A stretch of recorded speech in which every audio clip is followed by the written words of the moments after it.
the communication of the idea and what the idea actually means, that it's so much more than the NFT's utility, which is simply an address on the blockchain and nothing more.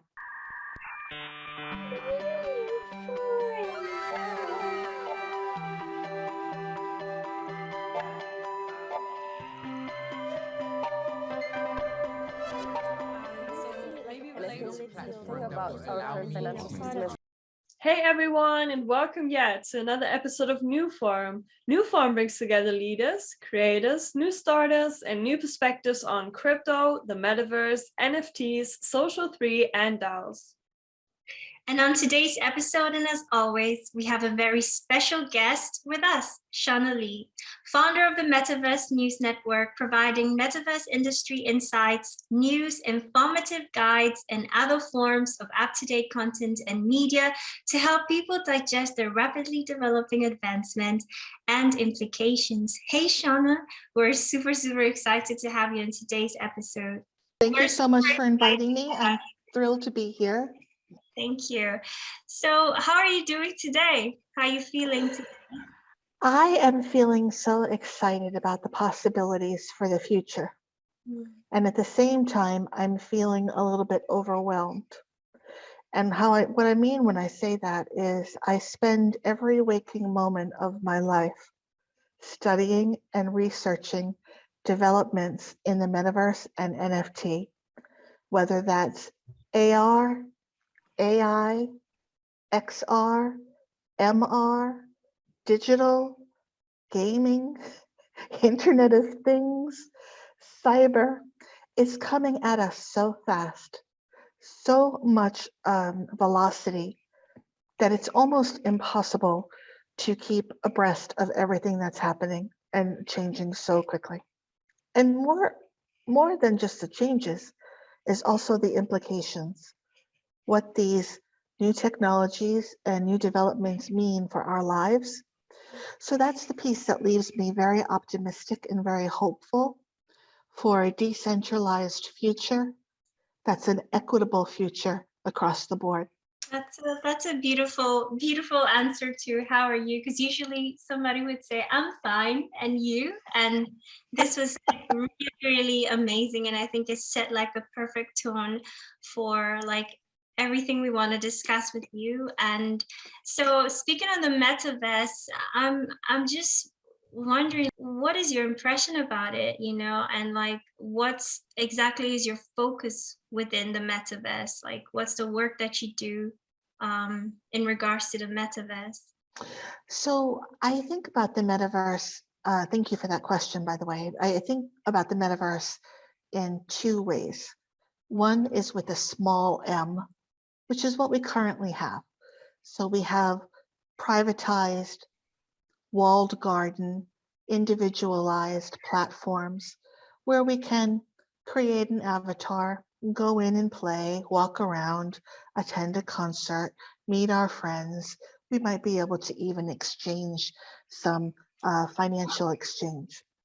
And I call that a small m because it's not truly my vision or Ernest Cline's vision or Neil Stephenson's vision of what a metaverse with a big M would actually be.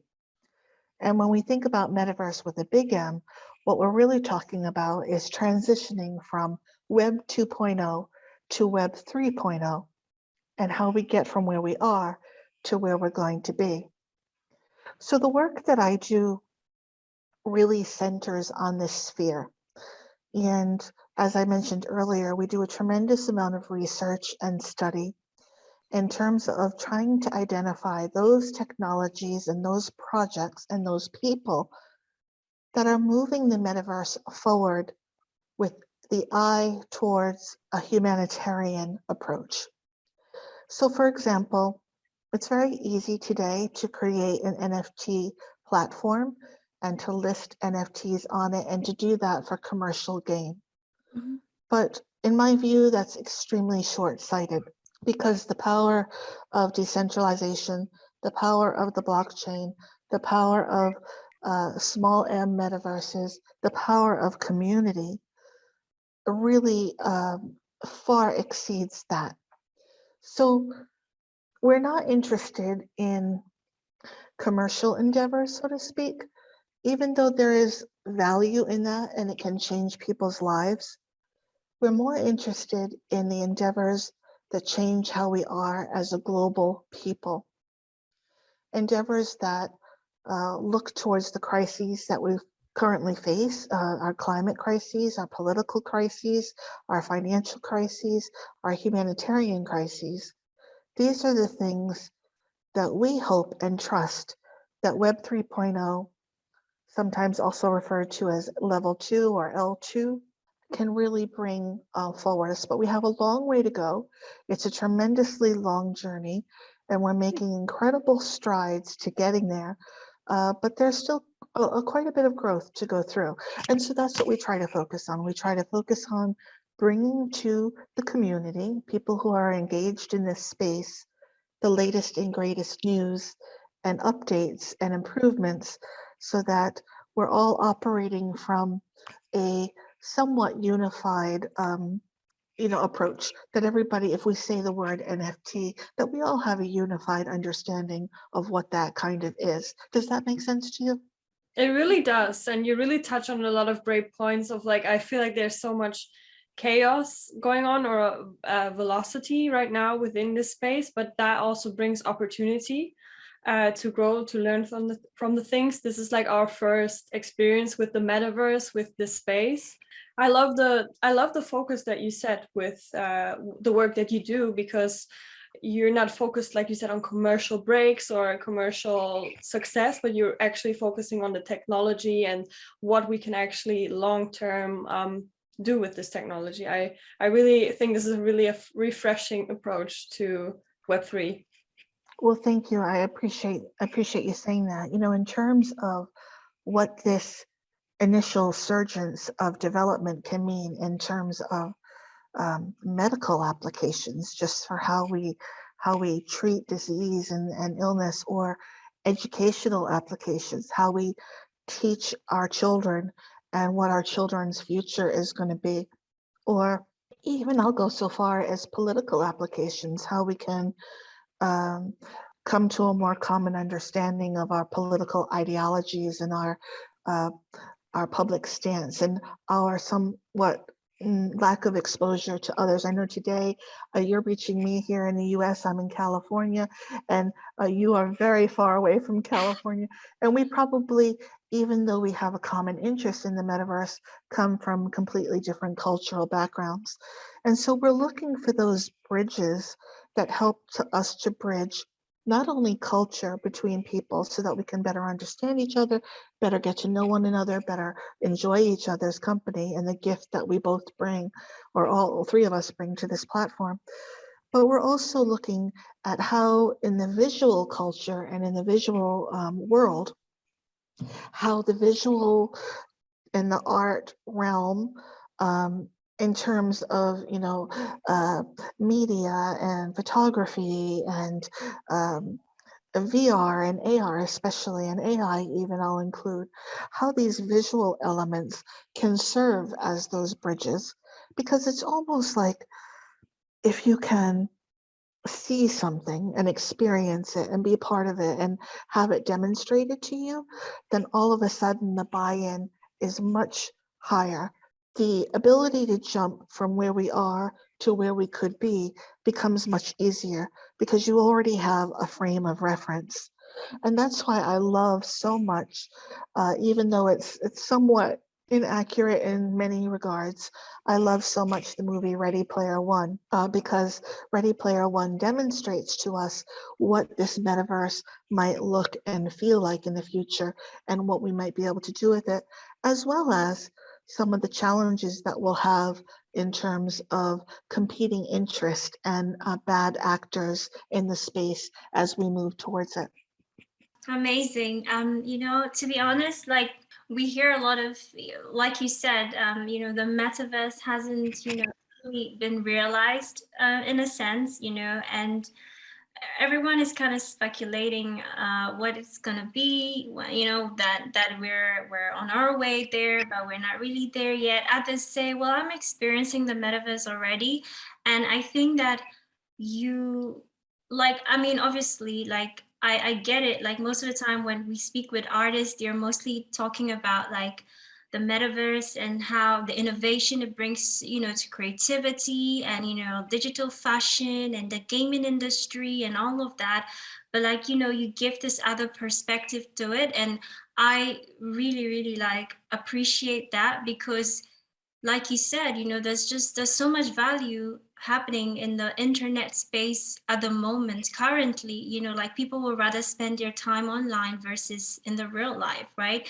And so it's important that aside the, you know, all these exciting possibilities about our identity, expressing our identity, I think that there's other aspects of life that we need to touch on. And I really appreciate that you are you found purpose in that way, and you know you're working tirelessly towards that, and I'm truly grateful for that. My next question would be like, what would you say is like what is the fully lived metaverse in your opinion, and what are the pros and cons? I mean, we've kind of touched on a few things, I'd say, but if you go like directly to that, what would you say?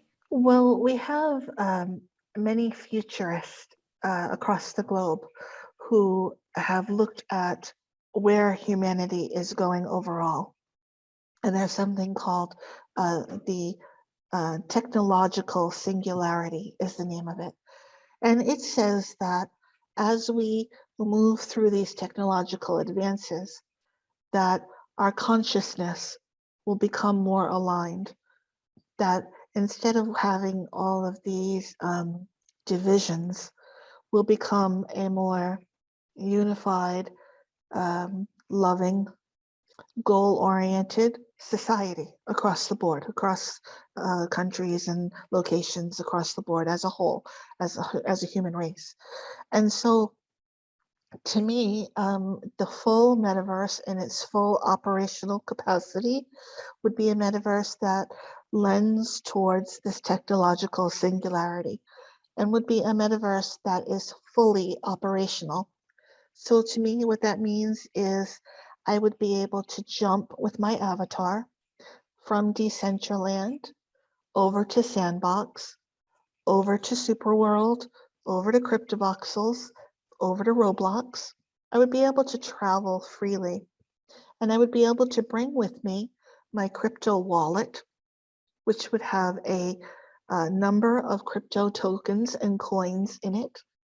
And I would be able to freely exchange that monetary unit for a different monetary unit. So similar to today's world. So I want this interoperability not only to be a freely traveled space, but also a space where, irrespective of the token or the coin that you're using, or the fiat that you may be using, that you can cross-exchange and cross-platform, trans-platform. So I think those are ideas that are really pivotal to having a metaverse that truly works for all people and allows this idea of diversity, equity, and inclusion. Because if we are centered on one particular platform or one particular coin, or even 3 or 4, then I'm not sure that we'll ever be able to really achieve that diversity, equity, inclusion, which is so critical for me, because it doesn't serve to do any of this development or any of these advances if a large number of us are left out of the space. And so it only works, in my view, if it's truly an equitable platform. You touched on great points. You know, you talking about there must be diversity, and right now sometimes we see these patterns that we have in the Web2 space or in real life repeat in, into the internet, and I'm a bit concerned, but I'm also hopeful that we can balance the scales, and as more projects launch and we figure it out a bit more, that we have a better diversity and a better balance. And this is what we care at NewCoin as well, that, you know, we care about creators, we care about sustainability, and we care about the long-term vision for Web3. And so, like, we are speculating a lot right now how it's going to look like, but I like the idea that you can have access to everything, and that you can take your, like you said, your wallet, your avatar, your clothes, and cannot be, I don't like the idea of being excluded from a club or from something, you know. It should be like an open metaverse. Yeah. So my next question is, you know, like I just mentioned, we focus a lot on artists and creators because that's what we care about. How can we monetize their content? How can we create decentralized systems for them? So what do you think, how is like the metaverse gonna impact the everyday creator or the everyday influencer? What do you think about that?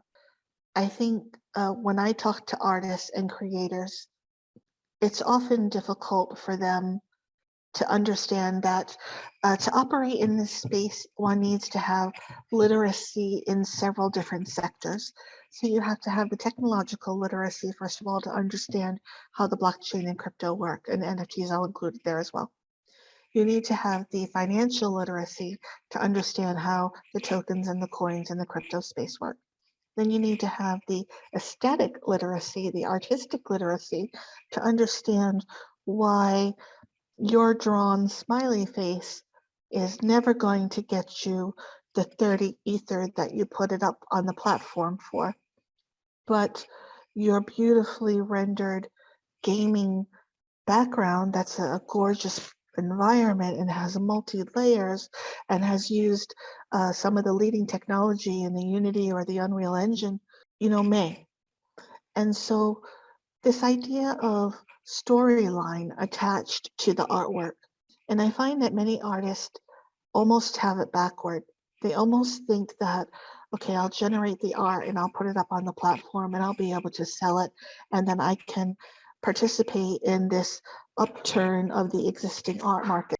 The other piece that I wanted to mention to you, where was I? Okay, so you need this literacy, and you need this understanding of the functionality of how people engage in story, and how much story and storyline mean to promoting anything. That if one wants a community, if one wants to propel their platform or propel their world, that there has to be some kind of emotional human experience engagement in that.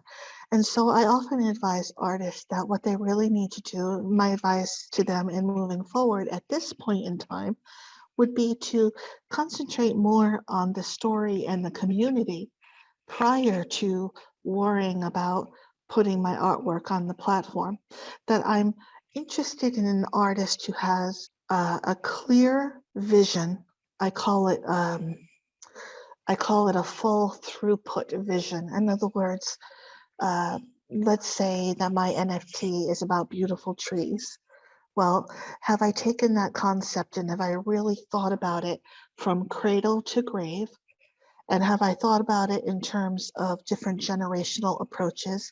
What is that tree image going to mean to a millennial versus a Gen Z or a Gen A or a Gen B? There needs to be a much more of a concentration on the communication of the idea and what the idea actually means, that it's so much more than the NFT's utility, which is simply an address on the blockchain and nothing more. And it's so much more than the unlockable that can come with the NFT, which sometimes and often does include the actual artwork, that there has to be an engagement on an emotional level. And so I think if you can find your tribe, find your niche market, find a full idea that you've thought through from cradle to grave, again, from concept to completion, then I think that lends a tremendous amount towards an artist's own credibility and their effectiveness. that was really good branding advice. I feel like we get lost sometimes in the way of we want to create a brand or we want to, create a community, but like you actually have to put in the work, even though we have all the Yes. tools in the world, but you have to actually come up with a project that matters to people, like you said, on an emotional level or somehow a level. And that's not as easy as it sounds, even though we might have all the tools, but really putting your story out there and then also being seen and having the community is a difficult skill. And I hope we can get more creators into that Web3 space, that they can then tell their story and then also monetize their story. Or, we have this concept of staking pools or joint NFT projects, and we can talk about that in a bit. I just wanted to mention that really quickly. Great point you made. It feels to me a little bit like it's missing the heart of it.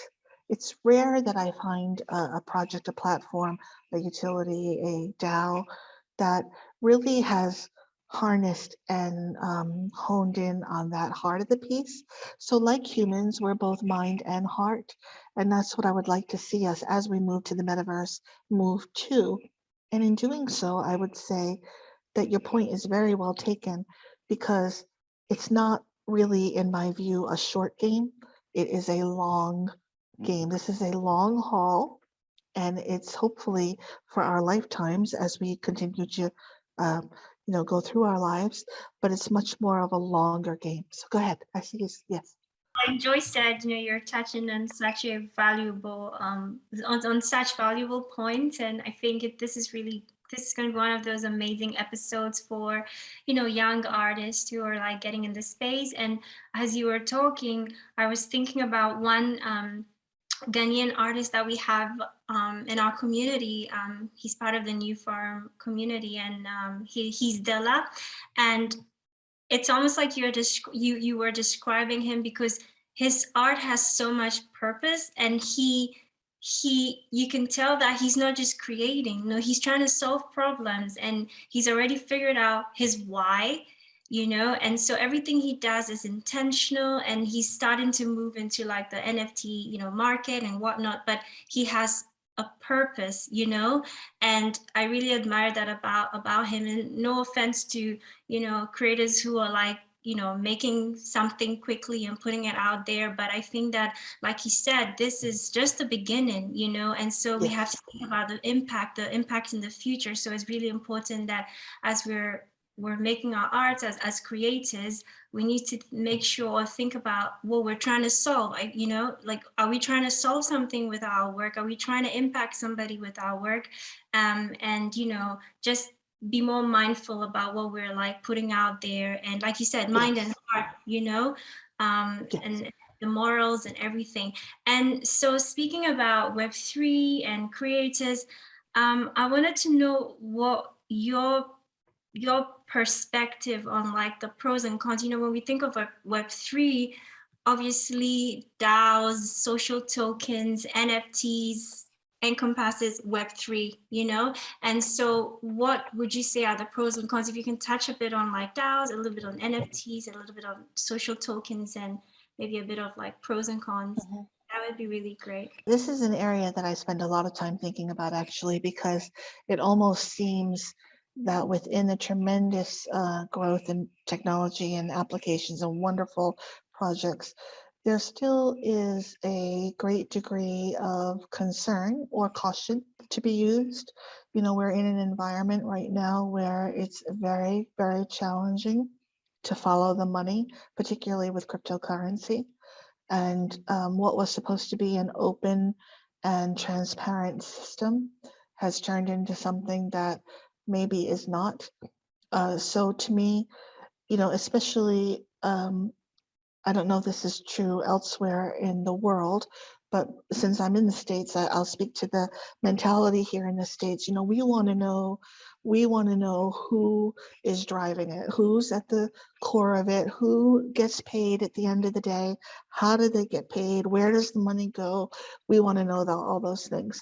And without that information, it lends to a degree of inauthenticity and question raises questions of trust. So this is supposed to be decentralization is supposed to be a trustless system, right? But you need trust to use it. So it's a very sort of paradoxical kind of environment that we're in right now. I think we also are facing some particularly again here in the States, very serious regulation issues. Will the government regulate coin? How does that pair and parse with other areas of the world that either have regulated it or have not? And how will we be able to operate on, again, an equal platform? And then there's the area of, fraud and risk and platforms that disappear and NFTs that, you experience rug pulls and you've either lost your NFT or you've lost your money or you've lost your connection. So all of these things lead to a very high risk environment right now. And I don't think that anyone should be putting all their eggs into this one basket. I think that it would be very wise to, again, take that long view approach. This is a long game. Nothing has to happen today or tomorrow. And we can move ahead expeditiously and we can make progress and we can create change for humanity, but we can do that in a responsible way where we actually have all of our questions answered. And I would just encourage any artist, platform creator, project manager, it gets to the point where sometimes, because so much is flying around right now, and there is a lot of information available on the web, that you almost don't want to ask the question, And I would say that not to hesitate from asking the question, because the devil is certainly in the details, and one should absolutely and fully know what they're getting involved in. So that would be my hesitancy and my cause for alarm. But even though I have that hesitancy and that risk avoidance, I'm still very, very bullish on what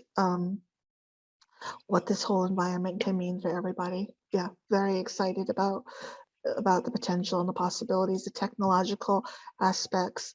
What does it mean for how we work, how we build, how we communicate, how we exchange? It's just so revolutionary in so many ways. I really love how the tone of your voice and how you speak so gently and express everything that you say. And I think that it makes it easier to to digest everything you're saying. And you're really touching on such like amazing points and giving a different perspective to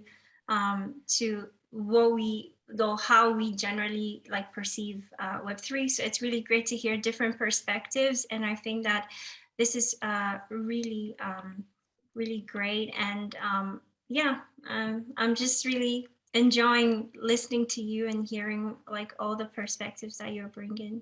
Thank you again for the time that you've given to me and for your energy and curiosity.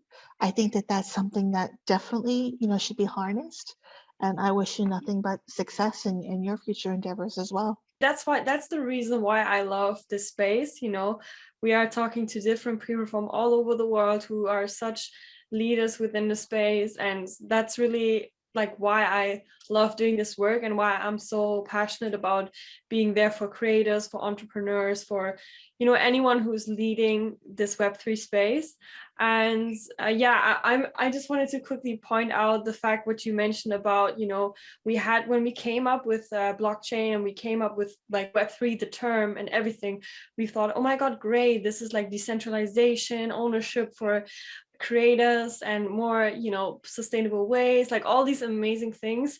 But then you see kind of like networks that kind of just act in like a club way or act really seclusive. And I think it's really important that when you build something that you have good intentions and that you have the long-term values that you want to bring with whatever you're building, and that you see it from different angles.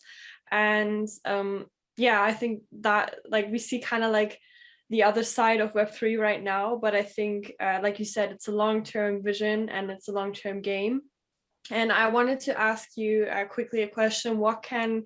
Imagine I'm a young artist, a young creator. What can I do if I get into the space to protect my my mental health and my assets? And how can I really, slowly transition into the space? What would be some of your tips? I think, someone alluded to it earlier in this conversation about balance and that there's so much more to life. And it's so true, instead of being behind that computer screen all day long.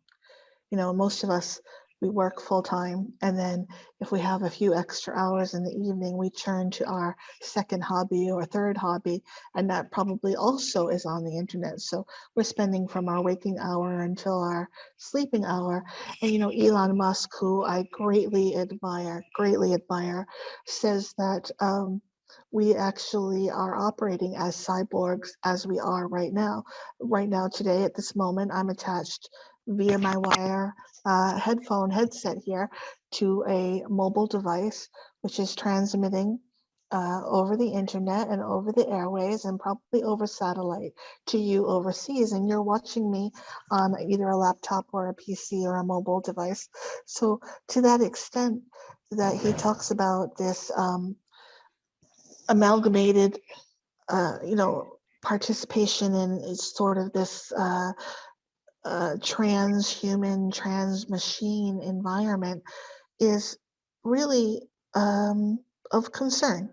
And so I don't ever want to take away from the value and the beauty and the joy, the absolute joy of what nature can offer us, getting outside, breathing clean air, looking at the sky, seeing the birds, seeing the squirrel, hearing the stream, getting dirt in your fingernails, taking a walk, feeling your feet on the earth, bathing in the sun, freezing in the cold, whatever the case may be, that piece of, to me, that nature element is so critical for the balance, for counterbalancing what we experience in this electronic age. That's really important, and that's something I think about a lot because, like for instance, today I tried not to have my earphones in because I realized that I'm always like working, like sitting in front of the laptop and working, and I love my work so much. But then I realized I was having pain in my ear because of the pads in there the whole day, or throughout the day, and it was hurting. So today I decided to connect it to like some sort of like a speaker thing that I'm using right now. And so, like, I mean, this is just more of like a physical, but like, yeah, our mental health is really, really important. And especially now that we're, especially the younger, obviously, generation, this is all they know. Life on the internet is what they know. And so, like, how do we create that balance, and how do we like guide, like, it's almost like creating communities and making sure that we're having these kind of conversations, because it's very easy to forget it. And then we live in a time where now there's social distancing, and it's already enabling it. It's I feel like all this happened so quickly during the COVID time, when we were in lockdown, we were inside, and so all we had was our computers, and that kept us sane, right? We could call our family, we could talk to them, we could see them. But I feel like now we're getting so used to that, and then there's this amazing idea of the metaverse, and everyone is looking forward to it. And so, yeah, it is totally important to have these conversations, and I feel like nothing can replace nature and real world. However, I'm definitely grateful for all the possibilities and innovation that Web3 is bringing in this digital age, but definitely finding the balance is crucial. And speaking on the metaverse, what is the metaverse news focusing on, you would say, like currently? Metaverse News Network is really focusing on, well, first I have to say that this is not an enterprise that I do on my own, and I could never keep up the volume of articles that we put out for people to consume on my own. I have a suite of advisors that are greatly esteemed to me, that all specialize in a particular area. And I'm so grateful to them of their time that they give to me. And then in addition, we recently started to implement people on the ground in physical locations who could report in from, let's say, London or Australia or wherever it may be, so that we have more of a global focus. So I'm so thankful to them, but we try to stay centered on the areas of, we try to give a well-balanced approach, both pro and con of what's happening. We try to keep an eye on what's happening in the finance sector, in the legal sector. We look at, the technological sector in terms of how is this technology being used, what are new inventions coming out. We look at trade shows. We look at we read a lot of papers. We look at the risks. So it's really a broad umbrella and a very encompassing approach. And that's part of why, I said in the beginning that I feel sometimes a little overwhelmed, because even though I do have that help, and uh, there still is a degree of balancing that has to come in, and decision making in terms of what to share, because there's a lot of self-promotion, and there's a lot of we get a lot of NFT shills that people want to put out. We get a lot of projects that may be a good idea at inception, but aren't maturated and sophisticated enough for true public consumption. We get people that are both pro and con blockchain, people that are pro and con crypto, people that are pro and con NFT, and people who, believe it or not, which is still a great degree of numbers of people who haven't even been exposed to what these terms mean or what's out there, how the space is growing. So there's I have my mind also on, not losing. I don't want anybody to be lost. I want everybody to be able to get on board the train. And so I'm trying to post articles that and information and exchange that covers, the person who's brand new, the neophyte, all the way up to the, university professor, the doctorate, who's so specialized in a particular niche that, knows it all kind of thing. And so we're just constantly amazed by the inventiveness that's in this space, the creativity, and, again, the possibility. Yeah. I think it's like you said, it's really a big challenge that we face. And I remember when I got onboarded with NewCoin, the first week I was so overwhelmed.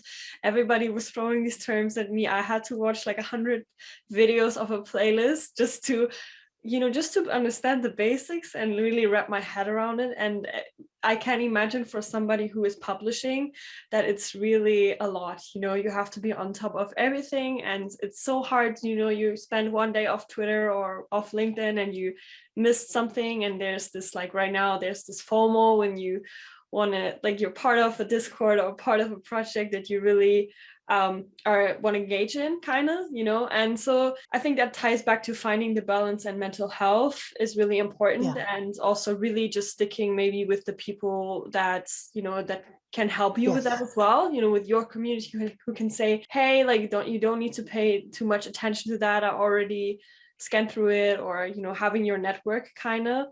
I think it's really overwhelming. For example, today I talked to my brother and my father, and I mentioned to them NFTs and fiat currency, and they were like, like I was like almost on another planet, like, you know what I mean? And it feels like that when you kind of unplug for a second and you're not in crypto, and you're like, oh, people really they're not educated right now on these terms, and there's people, like you said, who are very educated and some who are still in the beginning. And how can we reach all these people? How can we bridge the gaps? And yeah, I think that's an amazing job that you guys are focusing on that and really caring about what you're putting out there. And so one of my last questions for you would be, obviously blockchain technology is on the is like the foundation of, you know, what our systems and everything run on. So I was wondering, what do you consider when like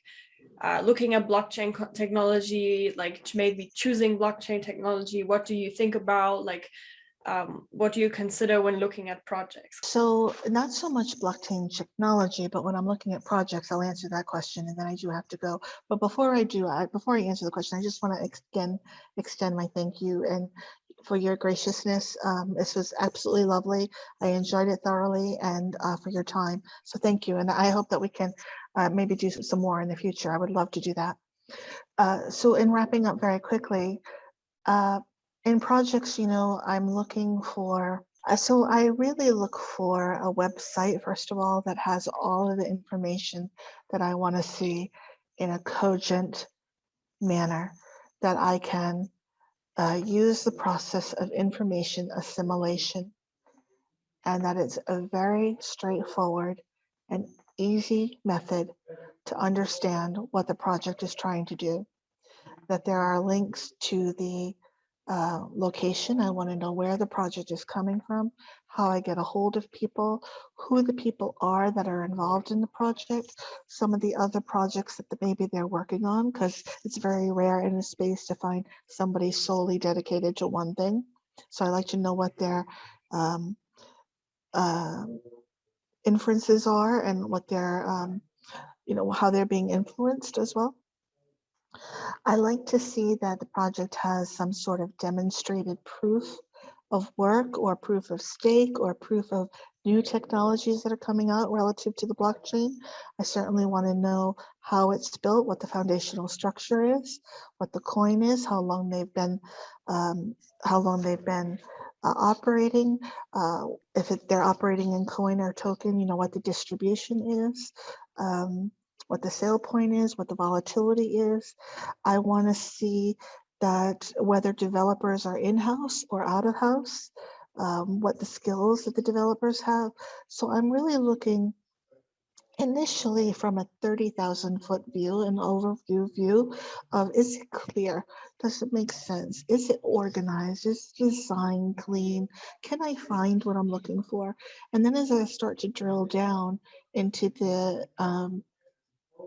the intimate details, I want to see that they're fully transparent, readily available, easy to understand, and that, you know, overall that there's some greater, again, some greater application to humankind, or moving the space forward, and not simply just a commercial venture.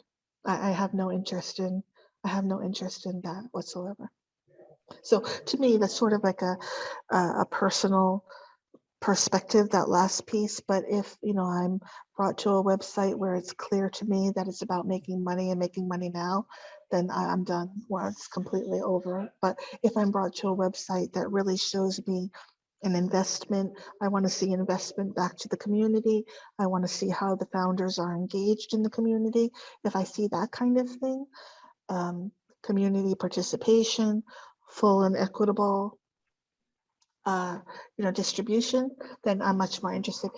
Thank you so much, Shauna, for joining us today. We really, really appreciate your time. And if you have to leave like 3 words with our audience, what would it be? And where can our amazing listeners find you on your social platforms? We're on LinkedIn, solely on LinkedIn, Metaverse News Network. We have a group of over 34,000 professional art and tech pros. We would love to have you join our group. And my last 3 words would be, do your research. Thank you so much, Thank Shauna. you, guys. Thank you guys so much for being part of today's forum. It was such a pleasure having Shauna with us. I think this episode will be super amazing. And if you want to get more involved in our community, make sure to also follow us on our Twitter and our Instagram. We are NewForum_NCO and also newcoin.nco. And we also have a private Telegram group where we discuss everything that is happening within our community. And yeah, don't forget to like and subscribe, and stay tuned for the next episode. We're super excited. We're super excited. Thank you, everyone. See you next time.